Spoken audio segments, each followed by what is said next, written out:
Sebagai global player, Indonesia harus mengenal apa yang terjadi di dunia dan bagaimana menjadikan semua itu adalah manfaat buat posisi Indonesia. Di sisi lain, pelajaran tentang sebuah rezim di suatu negara bisa dijadikan pelajaran yang akan membuat para generasi muda memahami cara cerdas bernegara, memahami pemimpin mana yang harus dipilih, kelompok mana yang ada di belakang pemimpin terpilih, dan bagaimana nanti kalau para generasi muda itu mengelola negara. Pengurangan hukuman koruptor yang dilakukan dalam KUHP adalah karya era siapa? Misalnya, anak cucu kita bertanya, era pemerintahan siapa menghasilkan manusia seperti Sambo? Di era siapa hutang naik 5.000 triliun namun masih dianggap wajar dan dielu-elukan? Di era siapa agama dipakai alat politik dan oleh siapa agama dipakai oleh politik? Di era siapa Amerika berkuasa seenak-enaknya di Wakanda? Di era siapa Tiongkok berkuasa dan dilindungi seakan karya anak bangsa? Ini semua bahan renungan. Untuk itu kita masuk ke informasi terkini agar apa yang jelek di negara lain tidak terjadi di tempat kita dan apa yang bagus, cocok buat kita tiru. Untuk itu, kita ke Iran. Ketika tahun 1979, rezim baru menguasai negara Iran, maka sistem monarki diubah menjadi teokrasi. Sistem kerajaan diubah menjadi sistem berbasis agama. Sistem agama dijadikan dasar dan pemimpinnya merupakan pelaksana perintah Tuhan. Melawan pejabat pemerintahannya artinya melawan kehendak Tuhan. Wih, sangar ya klaimnya. Rezim baru Ayatullah membangun kekuatan paramiliter baru. Sejak saat itu, pasukan elit dari tentara Iran bernama Sepah-e-Pasdaran-e-Helab Islami, yang artinya The Army of Guardian of the Islamic Revolution. Sejak saat itu dunia mengenalnya dengan nama Iranian Revolutionary Guard Corps atau IRGC, Tentara Garda Revolusi Iran.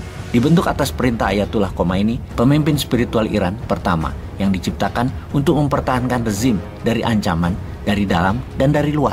Namun sekarang fungsinya menjadi meluas, menjadi sangat powerful. IRGC menjadi penentu kebijakan luar negeri Iran, mengendalikan masyarakat atau Kamtipnas kalau zaman Pak Harto dulu, mengelola ekonomi Iran, juga mengendalikan operasi militer hingga mengendalikan siapa yang akan jadi pemimpin pengelola pemerintahan Presiden Iran yang dipilih nantinya secara kolektif dari para pemimpin spiritual Iran, kolegium yang memutuskan. Namun semua dikendalikan Tentara Garda Revolusi.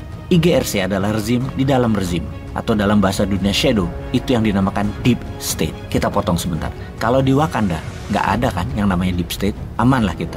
Bener aman. Nggak ada yang namanya deep state. Oke, kita lanjut. Untuk memahami Iran, fahami Tentara Garda Revolusi. Garda Revolusi Iran bisa dikatakan pasukan militer terkuat di Asia Barat. Kita mulai dengan data keberanian mereka menantang hegemoni Amerika, di mana di tanggal 6 Desember kemarin 2022, kapal perang Amerika di Selat Hormuz diganggu Garda Revolusi. Kemudian di tanggal 8 Desember kemarin, senjata berat dikirim ke Hizbullah di Beirut yang digunakan untuk menyerang Israel dalam jumlah yang sangat besar. Kita mundur ke bulan November, pemerintah Kanada memasukkan kategori IGRC adalah organisasi teroris, di mana sebelumnya sebuah drone dari IGRC military base menyerang kapal tanker milik negara Liberia yang dilindungi oleh armada kelima Amerika. Negara Barat mengenal IGRC sebagai teroris yang menyerang banyak negara, termasuk serangan cyber dan spionase di negara Barat. Selain negara Barat, dua negara tetangga Iran, Saudi Arabia dan Bahrain adalah melabel IGRC sebagai organisasi teroris. Pertanyaannya, untuk informasi, kok bisa ya IGRC menjadi kuat seperti sekarang ini? Kita mundur ke tahun 70-an sebagai awalan IGRC ini, namun bukan dalam rezim pemerintahan teokrasi yang berbasis agama, namun masih dalam rezim Shah Reza Pahlavi, seorang raja monarki. Shah Reza memiliki secret service, tentara rahasia pelindung kekuasaannya. Pasukan ini sangat elit, kejam, bengis, dan punya license to kill. Ketika Shah Reza digulingkan, pasukan khusus Shah Iran ini dibunuh semua. Kemudian rezim Ayatullah membangun sebuah pasukan elit khusus melindungi rezim Ayatullah yang taat pada rezim, bukan taat pada negara. Itulah muasal IGRC. Rezim pemerintahan juga membuat undang-undang khusus yang memisahkan militer yang melindungi Iran atau negara Iran dengan IGRC yang melindungi rezim penguasa. Hal ini membuat Tentara Garda Revolusi Iran adalah lembaga sah di Iran untuk berbuat semaunya untuk melindungi rezim dalam keputusan politik dan kendali negara. Hal ini ditambah dengan peristiwa di mana Irak menyerbu Iran di tahun 80-an. Perang panjang selama 8 tahun itu merubah landscape kefungsian dan keberadaan IGRC jauh di atas Tentara Nasional Iran. Rezim Iran tidak percaya tentara Iran. lebih percaya IGRC karena sewaktu perang melawan Saddam Hussein Irak tersebut, tentara Iran tidak berjuang sepenuh hati, bahkan melepas tentara Irak agar bisa masuk ke Iran. Akhirnya 31 divisi IGRC berdiri di 31 provinsi di Iran. Secara organisasi IGRC bukan seperti tentara di suatu negara pada umumnya. IGRC lebih seperti aslinya para militer atau milisia atau milisi, kelompok pasukan pemberontak. Lebih seperti ISIS atau Al-Qaeda model struktur organisasinya.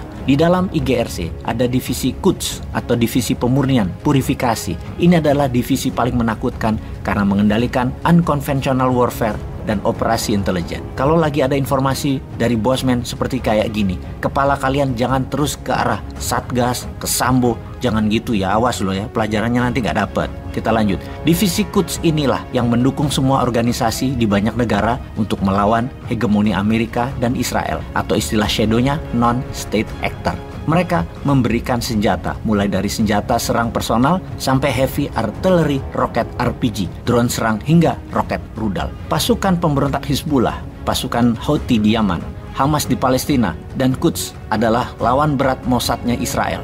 Kembali ke IGRC, selain kekuatan militer, IGRC memiliki kekuatan ekonomi semacam BUMN-nya Iran, yaitu dan saat ini memegang 2/3 ekonomi Iran yang dikelola oleh IGRC. Kesimpulan, Tentara Garda Revolusi tidak mendapatkan dana dari APBN, tapi langsung dari unit-unit usaha seperti konstruksi, pembangun jalan, bendungan, perminyakan, engineering, kendaraan, real estate, pabrik manufaktur, dan bank. Khatam Al-Anbiya adalah divisi ekonominya Tentara Garda Revolusi yang setiap tahunnya menghasilkan 12 billion dolar, diperkirakan oleh pihak barat angka tersebut. Jadi nggak heran, ada 100 triliun rupiah kurang 1 rupiah di rekening anak buah Sambo.